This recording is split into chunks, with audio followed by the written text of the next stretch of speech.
Hello student, science world के YouTube channel पर सभी बच्चों का स्वागत है।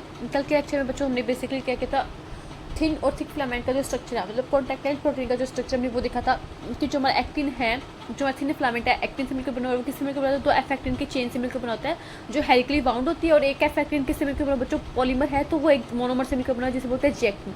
और एफ एक्टिन की जो चेन है उनके ऊपर एक पूरी लेंथ में एक प्रोटीन और मिलेगा, रेगुलेटरी प्रोटीन जिसे बोलते हैं ट्रोपोमाइसिन। और ट्रोपोमाइसिन के ऊपर एक कॉम्प्लेक्स प्रोटीन होता है जो एक इंटरवल में, रेगुलर इंटरवल में उसको क्या होता है मतलब जुड़ा रहता है, उसके ऊपर उसे बोलते हैं ट्रोपोनिन। ट्रोपोनिन की एक सब यूनिट क्या करती है बच्चों, हमारी एक्टिन की जो बाइंडिंग साइट है मायोसिन से अटैच करने के लिए, उसको क्या करती है बाइंड कर रखती है रिलैक्स स्टेट में जब मसल कॉन्टैक्ट नहीं कर रही।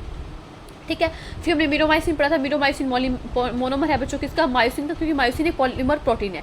मिरोमाइसिन का एक हेड होता है, एक शॉर्ट आर्म होता है, एक टेल होता है। हेड और शॉर्ट आर्म को मिला के बच्चों क्या बोल देते हैं, हम बोल देते हैं क्रॉस आर्म। और टेल तो टेल होती है, टेल होती है बच्चों लाइट मिरोमाइसिन। और जो हेड और जो हमारा शॉर्ट आर्म ने मिलकर क्रॉस आर्म बनाया वो क्या होता है बच्चों, हमारा होता है क्या बोलते हैं बच्चों, उसे हैवी मिरोमाइसिन बोलते हैं। और हेड के पास में तीन चीज़ों की प्रॉपर्टी, एटीपी को बाइंड करके रखेगा, एक्टिन को बाइंड करके रखेगा, और क्या करेगा एटीपी को हाइड्रोलाइज भी कर सकता है, एटीपीएस एंजाइम होता है उसके पास में। ठीक है, तो ये बात कल हमने पढ़ी थी। और कल के लेक्चर में हमने सार्कोमेर, वो तो हमने जो पहला लेक्चर पढ़ा था उसको ही रिवाइज किया था। ठीक है, आई होप आपको सार्कोमेर क्या होता है, half I band, A band, half I band समझ में आएगा। मैंने कोशिश की थी समझाने की। अब आज का टॉपिक स्टार्ट करते हैं बच्चों। आज का टॉपिक आपको स्क्रीन पे दिख रहा होगा, अच्छा टॉपिक है, मैकेनिज्म क्या है मसल कॉन्ट्रैक्शन के, अच्छा टॉपिक है। देखो मैंने आपको ये बता दिया, मैकेनिज्म स्लाइडिंग फिलामेंट थ्योरी थी। कल के लेक्चर में भी हमने थोड़ा सा देखा था कि कैसे कैल्शियम आके बाइंड करता है, वो वही हमें आज डिटेल में पढ़ना है। तो sliding filament theory best explanation है किसके बच्चों, हमारे मसल के कॉन्ट्रैक्शन की। तो एनसीईआरटी कैल को ध्यान से पढ़ेंगे। सारे बोलो जय माता दी, सारे बोलो एनसीईआरटी माता की जय। स्टार्ट करते देखो, mechanism of muscle contraction is best explained by the sliding filament theory. कौन बेस्ट एक्सप्लेन करते हैं बच्चों, स्लाइडिंग फिलामेंट थ्योरी एक्सप्लेन करती है। Which states that contraction of muscles fibre take place by the sliding of the thin filament over the thick filament. कि जब muscle contraction होगा तो थिक फिलामेंट के ऊपर जो हमारा थिन फिलामेंट है जो जेड लाइन से अटैच है वो क्या करेगा बच्चों, स्लाइड कर जाएगा, वो अंदर आ जाएगा। तो मतलब थिक फिलामेंट के ऊपर थिन फिलामेंट के स्लाइड करना ही बच्चों क्या कहलाता है, स्लाइडिंग फिलामेंट थ्योरी कहते हैं। इसकी वजह से क्या बच्चों हमारा मसल कॉन्ट्रैक्शन होता है। अब देखो आगे क्या लिखा है एनसीईआरटी में, इतनी बात समझ में आ गई। अब देखो क्या लिखा है एनसीईआरटी में,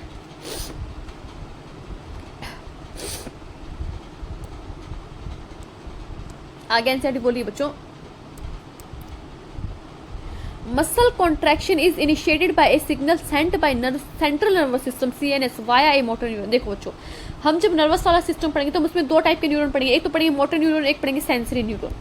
सेंसरी न्यूरॉन देखो बच्चों, मेरे ऑर्गन से मेरे ब्रेन तक जो न्यूरॉन सिग्नल लेके जाएगा उसे तो बोलते हैं बच्चों सेंसरी न्यूरॉन। और जो न्यूरॉन मेरे ब्रेन से मेरे ऑर्गन तक सिग्नल लेके आएगा बच्चों उसे बोलते हैं मोटर न्यूरॉन।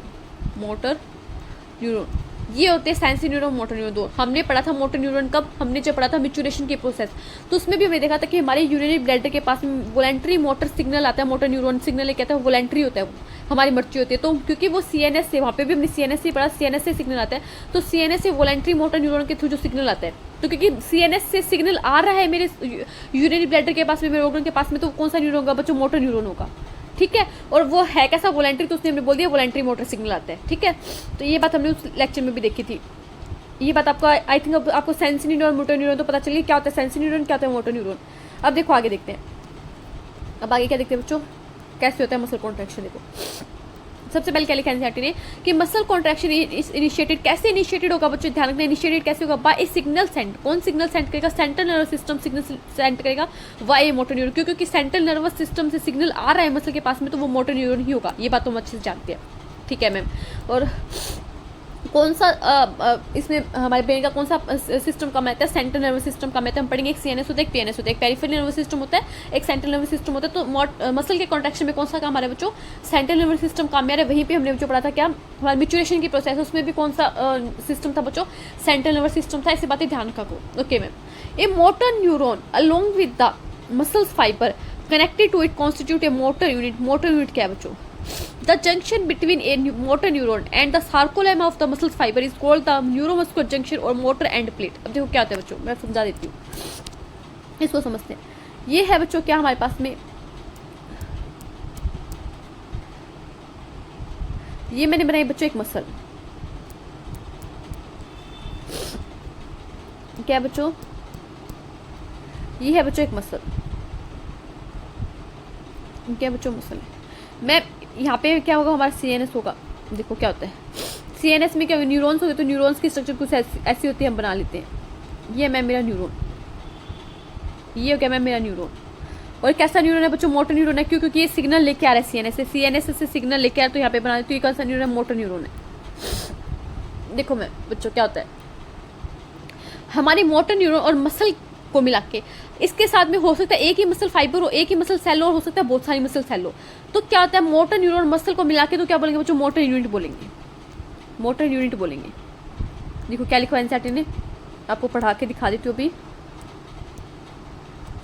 ध्यान से देखेंगे फिर डायग्राम भी समझेंगे जो आपको दिख रहा होगा।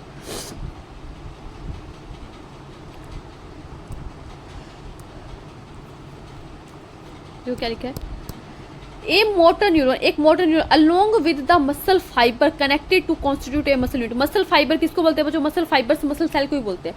तो अब जो मैंने आपको ये डायग्राम बना के दिखाया, मैंने यहाँ पे क्या लिखा है? यहाँ पे मैंने लिखा मसल, यहाँ पे मैंने क्या लिखा बच्चों? मसल। तो मसल के अंदर क्या होगी बच्चों? मसल सेल होंगी।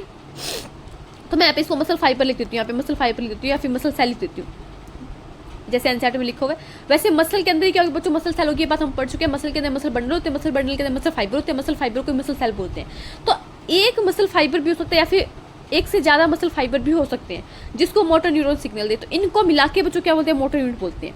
एक बात ध्यान रखनी है कि मोटर यूनिट क्या होगा? जो हमारा मोटर न्यूरॉन है और जो हमारा मसल फाइबर है या मसल फाइबर्स हो सकते हैं, उनको मिलाकर क्या बोलेंगे बच्चों? हम क्या बोलेंगे? मोटर यूनिट बोलेंगे। वहीं पे हमारी मसल फाइबर है, मतलब मसल सेल है, मसल सेल की प्लाज्मा मेम्ब्रेन को क्या बोलते हैं बच्चों? सार्कोलेमा बोलते हैं। ये बात हमने पहले देख चुके हैं, तो आपको कोई दिक्कत नहीं होती इसमें। सार्कोलेमा बच्चों और हमारे जो हमारा मोटर न्यूरॉन है, उनके बीच के जो जंक्शन है बच्चों, इसे बोलते हैं एनएमजे। एनएमजे यानी न्यूरो मस्कुलर जंक्शन, एनएमजे बोलते हैं बच्चों। क्या बोलते हैं? Neuro muscular junction. और इसी का बच्चों प्यार से एक नाम है motor end plate. Motor neuron का एंड हो रहा है ना यहाँ पे, तो इसे क्या बोलते हैं? मोटर एंड प्लेट बोल दिया। दो बातें ध्यान रखनी है, हमारा न्यूरॉन जो था, हमारा जो न्यूरॉन है यहाँ पे और जो हमारी मसल फाइबर है, इनके बीच का जो जंक्शन है यहाँ पे उसे बोलेंगे न्यूरोमस्कुलर जंक्शन एनएमजे, और इसे बोलेंगे मोटर एंड प्लेट। और हमारे न्यूरॉन को मिला के, मोटर न्यूरॉन को मिलाकर हमारी मसल फाइबर्स को मिला के क्या बोल देंगे बच्चों? मोटर यूनिट बोल देंगे। अब कैसे होते हैं मसल कॉन्ट्रैक्शन की, समझो। मान लो मुझे क्या करना है, मेरी मसल को कॉन्ट्रैक्ट करना है, मुझे मेरा हाथ हिलाना है, पैर हिलाना है, कुछ भी लाना है, ठीक है। तो जैसे ही क्या होगा, कैसे इनिशिएट होगा मसल कॉन्ट्रैक्शन? ये है मेरा मसल फाइबर, ये है क्या बच्चों? मेरा मसल फाइबर, ये बच्चों मेरा मसल फाइबर। मसल फाइबर है यहाँ पे, ये है बच्चों मेरा मोटर न्यूरॉन, ये क्या बच्चों मेरा मोटर न्यूरॉन। अब मैं मसल कॉन्ट्रैक्शन की आपको थोड़ी सी थ्योरी बता रही हूँ कैसे है। मोटर न्यूरॉन मसल फाइबर के बीच जो जंक्शन है इसे बोलेंगे एनएम, जो शॉर्ट में लिखी न्यूरो मस्कुलर जंक्शन, इसे बोलेंगे मोटर एंड प्लेट, एमईपी।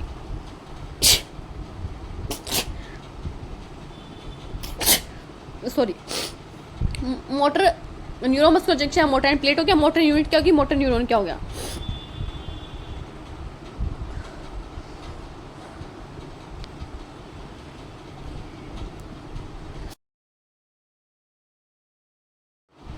तो देखो बच्चों, क्या ये तो हो गया हमारा मोटर न्यूरॉन, ये हो गया हमारा मसल फाइबर, ये हो गया इन दोनों के बीच का हमारी मसल फाइबर की सार्कोलेमा होगी जो इसकी प्लाज्मा मेम्ब्रेन होगी, और जो हमारा मोटर न्यूरॉन के उनके बीच का जंक्शन क्या हो गया बच्चों? न्यूरोमस्कुलर जंक्शन या फिर मोटर एंड प्लेट। क्या होता है बच्चों? सबसे पहले इनिशिएट कैसे होगा? ये जो हमारा ये हमारा जो मोटर न्यूरॉन है, ये सिग्नल लेके आएगा मसल के पास में, और यहाँ पे इसके पास में क्या होते हैं बच्चों? वेसिकल्स होते हैं, इन्हें बोलते हैं स्नेप्टिकल वेसिकल्स। स्नेप्टिकल वेसिकल, ये पूरे उस चैप्टर में पढ़ेंगे हम, किसमें? न्यूरॉन वाला जो चैप्टर होगा। ये यहाँ पे क्या करते हैं बच्चों? यहाँ पे एक न्यूरो ट्रांसमीटर रिलीज करते हैं न्यूरोमस्कुलर जंक्शन में। क्या रिलीज करते हैं? Neuro transmitter. वो न्यूरो ट्रांसमीटर है बच्चों, मसल के केस में एक ही न्यूरो ट्रांसमीटर फिक्स होता है जिसे बोलते हैं एसिटाइल कोलिन। आपको ध्यान रखना है, मसल के केस में एक ही न्यूरो ट्रांसमीटर फिक्स होगा, स्केलेटल मसल के केस में उसे बोलेंगे एसिटाइल कोलिन, जिसे बोलते हैं प्यार से ACH। जैसे ही बच्चों यहाँ पे क्या होता है? न्यूरो ट्रांसमीटर रिलीज होता है कहाँ पे बच्चों? हमारे न्यूरोमस्कुलर जंक्शन में। हमारी सार्कोलेमा जो हमारी जो प्लाज्मा मेम्ब्रेन है मसल फाइबर की, उसके ऊपर क्या होता है बच्चों? ACH के रिसेप्टर होते हैं, तो ACH यहाँ पे आके बैठ जाते हैं। मैं नेक्स्ट पेज पे बना देती हूँ आपको अच्छे से। ये देखो बच्चों, ये हमारे न्यूरॉन है, मोटर न्यूरॉन, ये हमारी मसल है। जैसे यहाँ पे क्या होंगे बच्चों? क्या होंगे?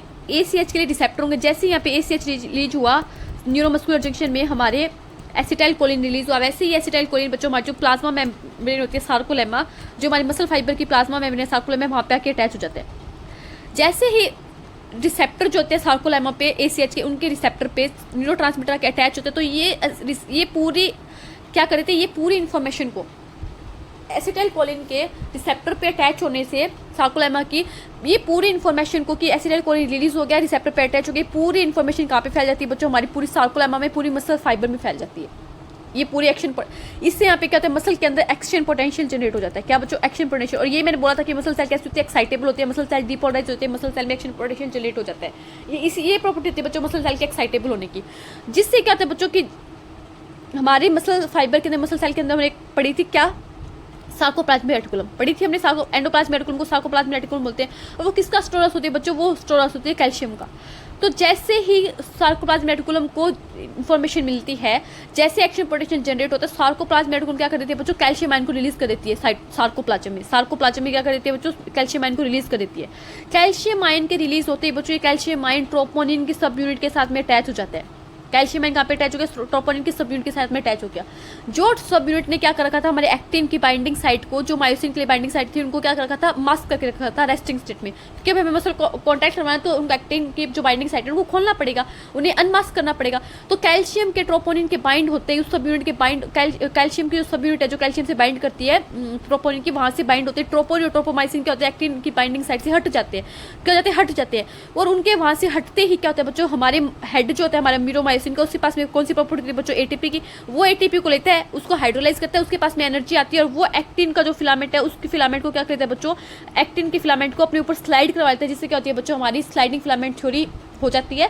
स्लाइड हो जाता है एक फिलामेंट दूसरे फिलामेंट के ऊपर, हमारे मसल का कॉन्ट्रैक्शन हो जाता है। कैसे होता है पहले मैं आपको एनसीईआरटी थोड़ा सा पढ़ाऊंगी, फिर थ्योरी पूरी अच्छे से समझाऊंगी। मैं एक बार मैंने वर्बली बताया, मैं अच्छे से समझाऊंगी आपको कैसे होते हैं। पहले थोड़ा सा समझो, यहाँ पे जहाँ तक पढ़ा है वो देख लो।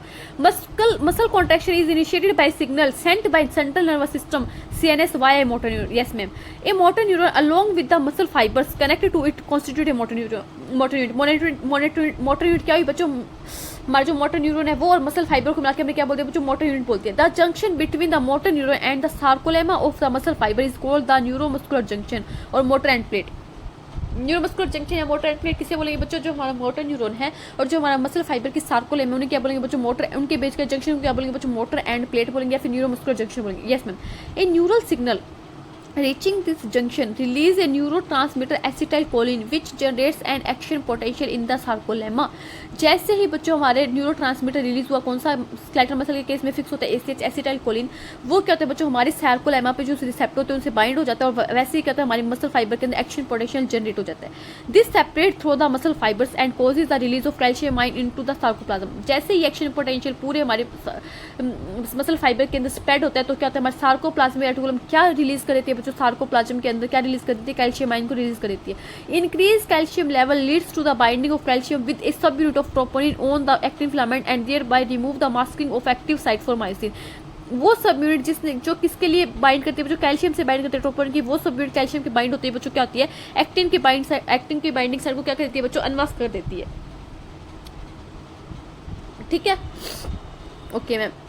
फिर आगे क्या होता है, जैसे ही एक्टिन की बाइंडिंग साइट, एक्टिन के ऊपर जो बाइंडिंग साइट है मायोसिन को बाइंड करने की, वो अनमास्क हुई, utilising the energy from ATP hydrolyses the myosin head now binds to the exposed active site on the actin to form cross bridge. वैसे ही क्या होता है बच्चों, हमारा जो मायोसिन है वो क्या करता है, एटीपी को यूज करता है, उसको हाइड्रोलाइज करता है, और एटीपी के यूज करने से, उसको हाइड्रोलाइज करने से जो हमारा मायोसिन है, मायोसिन का जो हेड है जब हमारे इस एक्टिन से जुड़ेगा तो यहाँ पे कौन सा ब्रिज बन जाता है बच्चों, क्रॉस ब्रिज बन जाता है। और क्रॉस ब्रिज के बनते क्या करता है, ये इसको क्या करता है, अपने अंदर खींच लेता है, एक्टिन को अंदर खींच लेता है, और यहाँ पे क्या होता है, रोटेशन होता है, ये रोटेट करते हैं, इसको अंदर खींच लेता है, और क्या होता है बच्चों, पावर स्ट्रोक लगता है। यहाँ पे क्या होती है, फिलामेंट क्या करता है, इसके ऊपर स्लाइड कर जाता है, जो होती है बच्चों स्लाइडिंग फिलामेंट थ्योरी, जो कहती है बच्चों स्लाइडिंग फिलामेंट थ्योरी। अब देखो ये डायग्राम से समझा देती हूँ मैं आपको, जिससे आपको समझ में आ जाएगा। जस्ट 1 मिनट, देखो यहाँ तक समझ में आ गया, कोई डाउट है तो पूछ सकते हो आप कमेंट में मुझसे। अब देखो ये डायग्राम समझो। सबसे पहले तो डायग्राम का नाम देखो क्या लिखा हुआ है, stages in cross bridge formation, rotation of head और breaking of cross bridge. Cross bridge कैसे बना, रोटेशन कैसे हुआ, और क्या हुआ, कैसे हुआ, ब्रेक डाउन कैसे हुआ क्रॉस ब्रिज का, वो देखना। देखो सबसे पहले क्या, सबसे पहले किसको दिखाया गया बच्चों, सबसे पहले दिखाया गया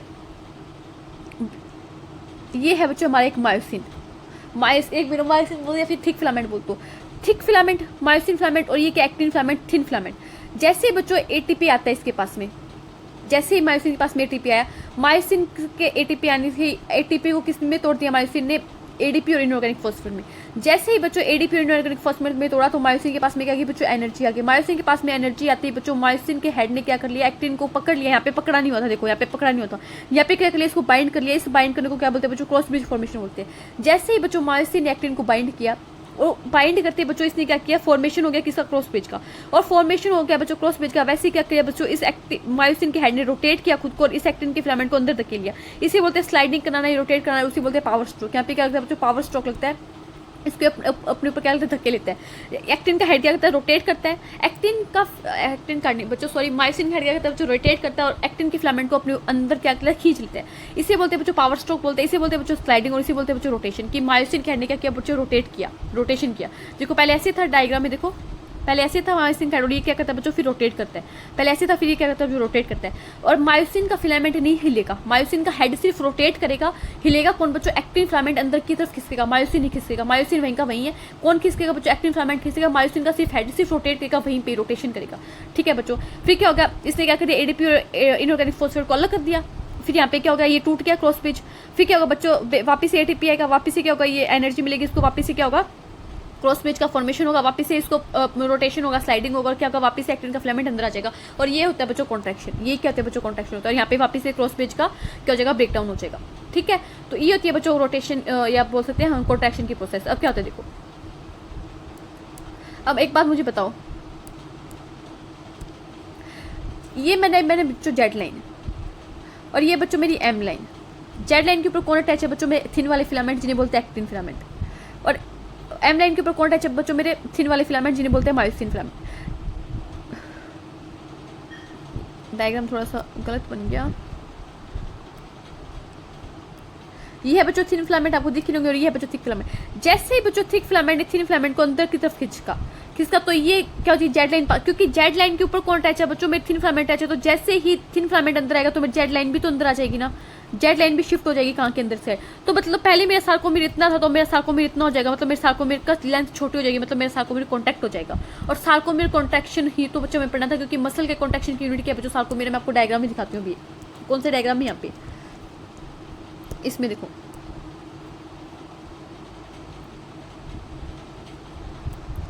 ध्यान से देखोगे बच्चों, ये बनाई हुई है मेरी जेड लाइन। ये क्या बच्चों, जेड लाइन है। जेड लाइन के बीच में यहाँ पे क्या होगी बच्चों, एम लाइन होगी, जो एनसीईआरटी ने दिखाई नहीं तो कोई बात नहीं। और जहाँ तक बच्चों, ये जहाँ तक पर क्या है बच्चों, मेरा ए बैंड आ रहा है, ए बैंड आ रहा है पूरी, मतलब मेरी जो लेंथ है किसकी, थिक फिलामेंट की, वो क्या बच्चों मेरी ए बैंड है। तो यहाँ पे भी ए बैंड है, यहाँ पे भी ए बैंड है। ये एनसीईआरटी यहाँ पे दिखाई है ए बैंड, तो मैं इसको इरेज कर देती हूँ। एनसीईआरटी ने दिखाया तो मुझे दिखा नहीं था, ए बैंड एनसीईआरटी ने दिखा रखा है। तो बच्चों ये मेरा ए बैंड है, ये बच्चों मेरा ए बैंड है।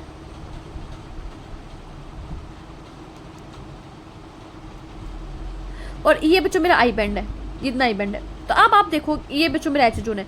जब बच्चों मसल ने कॉन्टैक्ट किया तो मेरा ए बैंड की जो लेंथ है वो सेम रही, क्योंकि मेरे जो मोटे वाले फिलामेंट है, जो मेरे थिक फिलामेंट है, वो कहीं पे भी नहीं जाते, उनकी लेंथ में कोई भी चेंज नहीं है। तो मेरा ए बैंड तो कहता है बच्चों सेम रहता है, ए बैंड की लेंथ सेम रहती है, A band remain same.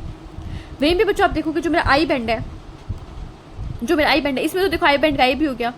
I band की लेंथ जो होती है बच्चों वो इतनी सी होगी, देखो आई बैंड की लेंथ सिर्फ इतनी सी, तो आई बैंड क्या होता है, छोटा हो जाता है। I band shorten, I band क्या होता है बच्चों, छोटा हो जाता है। वहीं पे बच्चों ज्यादा मसल कॉन्ट्रैक्शन होने से क्या होता है, कई बार तो क्या होता है, एच जोन गायब भी हो जाता है, एच जोन शॉर्टन, या फिर तो एच जोन छोटा होगा, एच जोन शॉर्टन होगा। अगर मैक्सिमम कॉन्टैक्ट हो गया तो देखो यहाँ पे कोई वो जो ए बैंड है उनके बीच में कोई ऐसा स्पेस रहा ही नहीं जहाँ पे सिर्फ थिक फिलामेंट आ रही है। यहाँ पे थिन फिलामेंट ने एक दूसरे के ऊपर ओवरलैप कर लिया एक दूसरे को, तो यहाँ पे एच जोन तो खत्म ही हो गया। ठीक है, यहाँ पे एच जोन तो रही ना। तो मैक्सिमम मसल कॉन्ट्रैक्शन के केस में क्या होता है बच्चों, एच जोन जो है वो छोटा भी हो जाता है, मतलब गायब भी हो जाता है, डिसअपीयर हो जाता है। और वैसे एच जोन क्या होगा, छोटा होगा, आई बैंड छोटा होगा, पर ए बैंड की लेंथ में कोई भी चेंज नहीं आएगा। क्योंकि देखो पहले मेरी जेड लाइन यहाँ पे थी, अब मेरी जेड लाइन यहाँ पे आ गई, तो मसल क्या होगी, कॉन्टैक्ट होगी, तो सार्कोमीर छोटा हो जाता है। सार्कोमीर छोटा हुआ तो सार्कोमीर के ऊपर तो कौन अटैच है, मेरे बच्चों मेरे थिन फिलामेंट अटैच है। और थिन फिलामेंट नहीं तो क्या अपने बच्चों मेरा आई बैंड बनाए, तो आई बैंड भी क्या हो जाएगा, छोटा हो जाएगा। तो आपको एक पेज पे नोट करना है 3-4 बातें। सार्कोमीर पे क्या इफेक्ट पड़ेगा, जब मसल कॉन्ट्रैक्शन होगा तो शॉर्टन होगा। मेरे ए बैंड पे क्या इफेक्ट पड़ेगा, नो चेंज। या फिर तो बच्चों लंबाई कम होगी, या फिर कोई चेंज नहीं, बढ़ेगी किसकी भी नहीं, बढ़ेगी लंबाई किसी की भी नहीं। ठीक है, और मेरा जो आई बैंड है वो क्या हो जाएगा बच्चों, शॉर्टन हो जाएगा, शॉर्टन।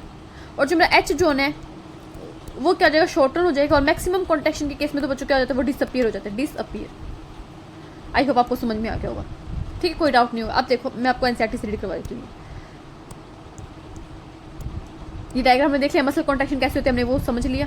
अब देखो क्या लिखी है NCERT, the police the attach actin filament towards the center of A band. The Z line attached to these actin are also pulled inwards, thereby causing a shortening of the sarcomere contraction. जैसे ही बच्चों myosin के head ने actin के filament को attach करके cross bridge बनाया, rotation करके उसको अंदर की तरफ स्लाइडिंग करवाया, तो क्या हो गया बच्चों, एक्टिन के फिलामेंट अंदर की तरफ आ गए। एक्टिन के फिलामेंट बच्चों अटैच थे जेड लाइन से, तो जेड लाइन को भी अंदर की तरफ आना पड़ा, और दोनों की तरफ से जब जेड लाइन अंदर आएगी तो बच्चों जो सार्कोमेर उसकी लेंथ छोटी हो जाएगी, और उसी क्या बोलेंगे बच्चों, कॉन्ट्रैक्शन बोलेंगे। एनसीईआरटी ने ये लिखा है कि पुल करना ए बैंड का आई बैंड के अपने ऊपर, जिसकी वजह से आई बैंड का जेड लाइन से अटैच होना और जेड लाइन के पास में आना, अंदर की तरफ पुल होना, क्या कहता है बच्चों, सार्कोमेर की लेंथ का छोटा होना कहता है, और ये क्या कहता है बच्चों, कॉन्ट्रैक्शन कहता है।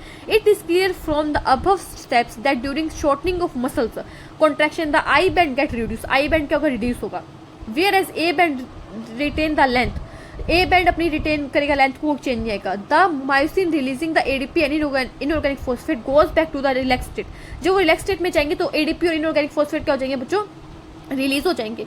A new ATP binds the new cross bridge is broken, नया एटीपी बनेगा, नया क्रॉस ब्रिज ब्रोकन होगा। The ATP is again hydrolysed bye myosin head, और नया एटीपी आएगा वो जो मायोसिन का हेड उसे हाइड्रोलाइज करेगा। Cycle of the cross bridge formation, जो साइकिल है क्रॉस ब्रिज फॉर्मेशन का बच्चों वो वापस से स्टार्ट हो जाएगा। Cycle of cross bridge broken and breakage is respect causing further sliding, और ये क्या हो जाएगा, स्लाइड कर जाएंगे दूसरे पे। The process continues till the calcium ions are pumped back to the sarcoplasmic cisternae resulting in the masking of actin filament.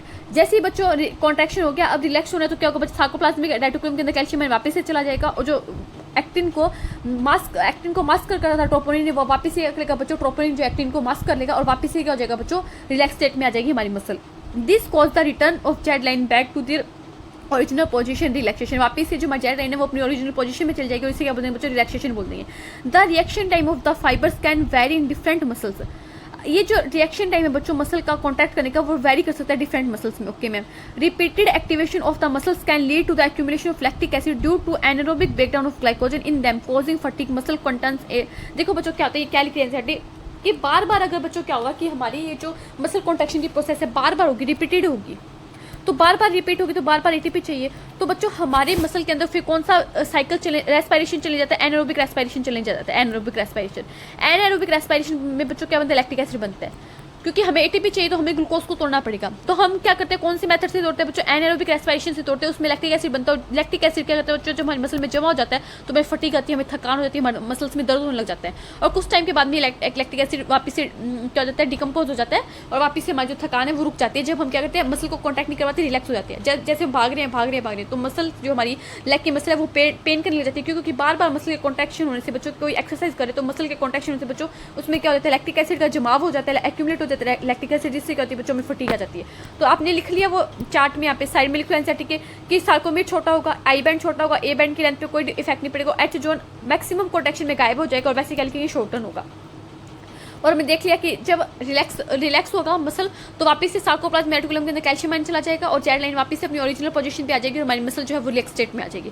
अब जो दो टाइप की मसल पढ़नी है, एक होती है रेड मसल फाइबर और एक होता है व्हाइट मसल फाइबर। देखो दो मसल पढ़ने के होते हैं बच्चों, रेड मसल फाइबर, आप इनमें कंपैरिजन कर सकते हैं। एक होते हैं बच्चों white muscle fibre. Red muscle fibre के नाम से समझ में बच्चों इसका कलर कैसा होगा, रेड होगा, क्यों, क्योंकि इसमें हाई अमाउंट में क्या होता है बच्चों, हाई अमाउंट में क्या होता है, मायोग्लोबिन होता है, मायोग्लोबिन लिखिए, मायोग्लोबिन हाई अमाउंट में कहते हैं बच्चों, मायोग्लोबिन क्या कहते हैं बच्चों, ऑक्सीजन को स्टोर करके, ये हाई अमाउंट में होता है। इसमें क्या होता है बच्चों, माइटोकॉन्ड्रिया जो है रेड मसल फाइबर के अंदर माइटोकॉन्ड्रिया क्या मिलेंगे, हाई मिलेंगे। माइटोकॉन्ड्रिया हाई है तो यहाँ पे एटीपी भी हाई बनेगा, क्योंकि माइटोकॉन्ड्रिया एटीपी माइटोकॉन्ड्रिया मतलब यहाँ पे कौन सा रेस्पिरेशन चलेगा, एरोबिक रेस्पिरेशन चलेगा, एरोबिक रेस्पिरेशन। ठीक है, ये बात ध्यान रखनी है। फिर है बच्चों व्हाइट मसल फाइबर, व्हाइट नाम से पता चला क्योंकि इसमें मायोग्लोबिन कम होगा, इसलिए इसको अपीयरेंस व्हाइट नहीं है। तो इसमें मायोग्लोबिन कैसा होगा बच्चों, मायोग्लोबिन कम होगा। इसमें सार्कोप्लाज्मिक रेटिकुलम ज़्यादा होगी, इसमें माइटोकॉन्ड्रिया जो है वो क्या होंगे बच्चों, कम होंगे, और इसमें कैंसर रेस्पिरेशन चलेगा बच्चों, एनएरोबिक रेस्पिरेशन चलेगा, एनएरोबिक रेस्पिरेशन। ठीक है, देखो क्या लिखोगे,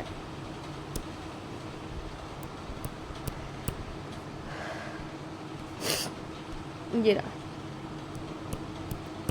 बार बार मसल के contraction, repeated activation of muscle cell, यही बात लिखी हुई है कि बार बार मसल के कॉन्टैक्ट होने से बच्चों, रिपीटेड एक्टिवेशन होने से, बार बार मसल के कॉन्टैक्ट होने से बच्चों क्या होता है, हमारे मसल के अंदर लैक्टिक एसिड का जमाव हो जाता है। क्यों? क्योंकि एनारोबिक रेस्पिरेशन चलता है, क्योंकि ग्लाइकोजन को हम एनारोबिक तरीके से तोड़ते हैं तो लैक्टिक एसिड का जमाव हो जाता है, जो क्या करता है बच्चों में फटीग, थकान महसूस करवाता है। मसल्स कंटेन से red colour oxygen storing pigment myoglobin, इसे क्या बोलते हैं, मायोग्लोबिन बोलते हैं, जो क्या करेगा बच्चों, ऑक्सीजन को स्टोर करके रखेगा, रेड कलर का होता है। Myoglobin content is high in some of the muscle which gives a reddish appearance.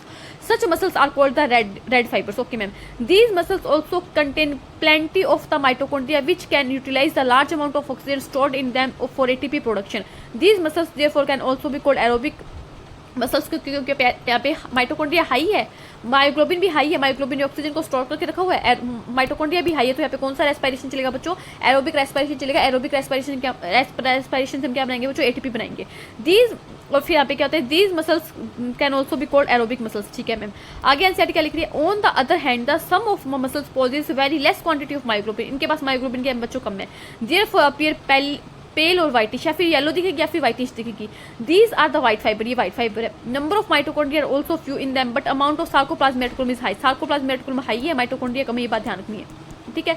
They depend on anaerobic process of energy, क्योंकि इनके पास माइटोकॉन्ड्रिया कम है और मायोग्लोबिन भी कम है, ऑक्सीजन भी कम है, माइटोकॉन्ड्रिया भी कम है, तो इन्हें कौन सी प्रोसेस पे रहना पड़ेगा बच्चों, एटीपी प्रोडक्शन के लिए, एनारोबिक प्रोसेस पे। ठीक है, आई होप आपको ये समझ में आ गया। देन उसके बाद में कहते हैं बच्चों, देन उसके बाद में बच्चों हमारा जो है स्केलेटल सिस्टम जो है वो स्टार्ट हो जाता है। इसके बाद में तो मैं आज की क्लास को कंपाइल करती हूँ, मैं यहीं पे खत्म करूँगी। कल की क्लास में आप स्केलेटल सिस्टम को अच्छे समझेंगे। आज की क्लास में बच्चों मैंने क्या समझी, मैकेनिज्म समझे, मसल कॉन्ट्रैक्शन, आंखें बंद करके मेरे साथ में बोलेंगे। मसल कॉन्ट्रैक्शन की जो मैकेनिज्म है बच्चों, उसको सबसे बेस्ट एक्सप्लेनेशन कौन करता है, स्लाइडिंग फिलामेंट थ्योरी करती है। स्लाइडिंग फिलामेंट थ्योरी में क्या बच्चों, एक फिलामेंट के ऊपर दूसरा फिलामेंट स्लाइड करेगा, थिक फिलामेंट के ऊपर, हमें ध्यान रखना, थिक फिलामेंट के ऊपर थिन फिलामेंट स्लाइड करते हैं, ये बात ध्यान रखना, थिन फिलामेंट स्लाइड करता है थिक फिलामेंट के ऊपर। बच्चों क्या होता है, इनिशिएट कैसे होती है स्लाइडिंग फिलामेंट थ्योरी, इनिशिएट होती है न्यूरोट्रांसमीटर जो है, सॉरी जो मोटर न्यूरॉन है, सीएनएस से मोटर न्यूरॉन सिग्नल लेके आता है मसल फाइबर के ऊपर।